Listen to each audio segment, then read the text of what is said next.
হাদির হত্যার আমরা নিঃশর্ত বিচার চাই, কড়াইগণ্ডায় বিচার চাই, ফাঁসি চাই, এটাই আমাদের প্রথম ও প্রধান দাবি।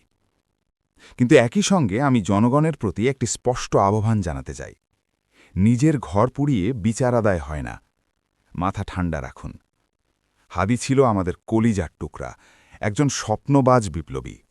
তার চলে যাওয়া আমাদের জন্য অপূরণীয় ক্ষতি।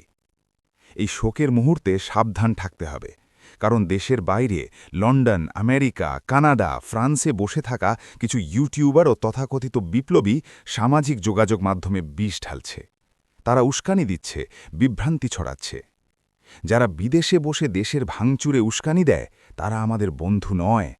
তারা সেই স্বৈরাচার ও দালালদেরই অংশ, যারা চায় বাংলাদেশটা জাহান্নামে পরিণত হোক, যাতে তাদের এজেন্ডা বাস্তবায়ন হয়। পত্রিকা অফিসে হামলা, অগ্নিসংযোগ, এগুলো প্রতিবাদ নয়। এগুলো সেই ফ্যাসিবাদের স্বপ্নকেই বাস্তব রূপ দেওয়া, যার বিরুদ্ধে আমরা লড়ছি। মনে রাখতে হবে, হাদি কখনো উগ্রবাদী ছিল না।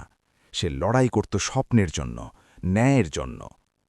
আজ যারা এই শোকের মধ্যেও উগ্রতা দেখাচ্ছে, তারা আসলে খুনিদেরই এজেন্ডা বাস্তবায়ন করছে।